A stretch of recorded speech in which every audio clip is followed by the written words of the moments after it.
Sir, நுரையீரல் பிரச்சனை. நான் இந்த மாதிரி 1 வருஷமாக ட்ரீட்மெண்ட் பார்த்துட்ருக்கேன். அந்த போதிய டாக்டர் இருந்தாப்புல, அந்த டாக்டர் ட்ரான்ஸ்ஃபர் ஆகி போயிட்டாங்க. போனதுக்கப்புறம் எந்த டாக்டரும் போடலை.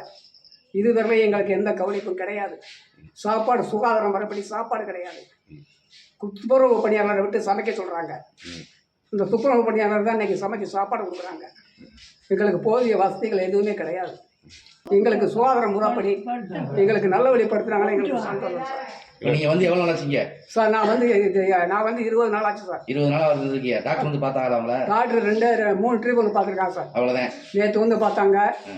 அதுக்கப்புறம் ஒரு வாரம் 10 நாளைக்கு முன்னாடி வந்து பார்த்தாங்க. அவ்வளோதான். 20 நாள் ஆமாம் வந்துருக்கா. அவ்வளோதான். உங்கள்கிட்ட வந்து பார்த்துருக்காங்க.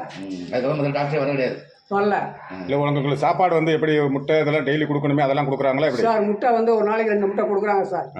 ஆனால் சுகாதார முறைப்படி துப்புரவு பணியாளரை விட்டு சமையல்காரர் வர்றதில்லை. இதுக்குன்னு போட்ட டீம் வர்றதில்லை.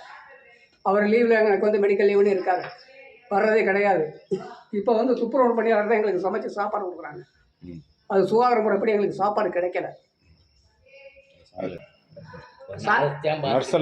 நர்ஸ் எல்லாம் நல்லா அவங்க வந்து தான் சார் ட்ரீட்மெண்ட் இப்போ கொடுத்துட்டு இருக்காங்க.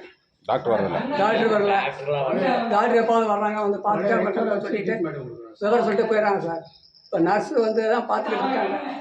அவங்க அந்த முன்னாடி கொடுத்த ஊசி மருந்து எதுவோ அதை ஃபாலோ பண்ணி எங்களுக்கு பழைய பேஷண்ட்டுகளுக்கு அவங்க தான் இன்றைக்கி ட்ரீட்மெண்ட் பார்த்துக்கிட்டு இருக்காங்க. யார் உள்ளூர் கிடையாது. ஒன்று சிவகங்கை, ராம்நாடு, திருச்சி, திண்டுக்கல், இங்கேருந்து எல்லாமே வெளியில் உள்ள ஆளுங்க. ஒரு ஆளாக பேசுங்க. எல்லாமே இங்கே தான் வர்றாங்க. காரணம் என்னென்னா நுரையீரல் ஸ்பெஷலிஸ்ட்டு. ஏன்னா சளி, டிபி, ஆஸ்மா இந்த மாதிரி இழப்பு உள்ளது இங்கே பார்க்குறோம். இங்கே தான் பார்க்குறாங்க. மற்ற ஹாஸ்பிட்டலில் இப்போ சிவகங்கை மெடிக்கல்லையும் கிடையாது, காரைக்குடி மெடிக்கல்லையும் இது கிடையாது. இங்கே தான் பார்க்குறோன்றது. இது பார்க்குறதுனால எங்களுக்கு கொஞ்சம் சௌரியமாக இருக்குது. அங்கெல்லாம் போனால் 4 ஊசி போடுவாங்க, 4 மாத்திரையை கொடுத்து 2 நாளைக்கு உட்கார வச்சுருப்பாங்க, 3ஆம் நாள் போய்ட்டு வாங்கன்னு அனுப்பிடுறாங்க. அது எங்களுக்கு சரியாக செட் ஆக மாட்டேங்குது. இங்கே ஒரு வாரம் வந்து 5 ஊசியை போட்டோம்னா ஏதோ மாத்திரை போகும்போது கொடுக்குறாங்க. அதை வச்சு எங்களுக்கு கொஞ்சம் ஒரு 6 மாதத்துக்கு கொஞ்சம் பிரச்சனை இல்லாமல் ஓடுது. இல்லைன்னு வச்சுங்க, இதே நோக்காலே நாங்கள் உளுந்து சாக வேண்டியது, வேறு வழியே இல்லை. ஏதோ அவங்க செய்த ஒரு நல்ல நேமாக இருந்த ஆஸ்பத்திரி இன்றைக்கி ஒரு டம்மி ஆகி போச்சு. ஒரு காலத்தில் எங்கே போன திருநெல்வேலியிலேருந்து, ராம்நாட்டிலேருந்து, ராமேஸ்வரத்துலேருந்து, திருச்சி, சேலம், கோயம்புத்தூர்காரெல்லாம் 10-15 பேர் வருவாங்க. இப்படி வந்தவங்க அவ்வளோ பேர் வந்து பிரயோஜனம் இல்லாமல் போச்சு.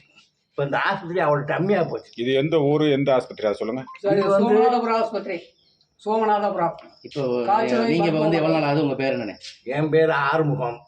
ஏன்னா நான் சிவகங்கை மாவட்டம், சிவகங்கை மாவட்டத்துலேருந்து வந்திருக்கேன். எவ்வளோ நாள் வந்து இப்போ போன திங்கக்கிழமை வந்தேன். வந்து இப்போ 4-5 நாள் ஆச்சு. 5 நாளைக்கு 5 ஊசி போட்டிருக்காங்க. டாக்டர் ஒரு நேற்று தான் வந்தார். அவ்வளோதான். நேற்று வந்ததோடு சரி. அதுக்கு முன்னால் 1 மாதத்துக்கு முன்னால் வந்தேன். டாக்டரு நாங்கள் வந்திருக்கோம், நான் டாக்டரெல்லாம் நாங்கள் இது பண்ண முடியாது, அப்பாயின்மெண்ட் போட முடியாதுட்டாங்க. நான் திரும்பி போயிட்டேன். அன்னைக்கு வரும்போது டாக்டர் இல்லை போயிட்டேன். நான் திரும்பி போயிட்டேன். அன்னைக்கு டாக்டர் வரல. நான் என் வருப்பத்தில் நான் இங்கே வந்திருக்கேன். இப்போ 20 நாளாக யாராவது ஒருத்தர் பேசுங்க. பேசுங்கப்பா. ஒருத்தர் மட்டும் பேசுங்க. ஒருத்தர் பேசுங்க. 25 நாளாவே டாக்டர் வரவே இல்லை. நேற்று ஒரு நாளுக்கே வந்தாப்புல டாக்டர். வந்து யாருமே வரவே முடியல. பழைய இதை வச்சுட்டே மாத்திரை கொடுத்துட்டே இருக்காங்க. சாப்பாடெல்லாம் உங்களுக்கு எப்படி இருக்கு?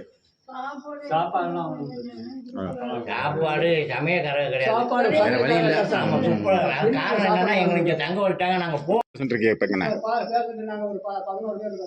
11 பேர் இருக்கியா? டாக்டர் இல்லாமல் வர்றவங்க பூரா இப்போ திரும்பி போகிறாங்க.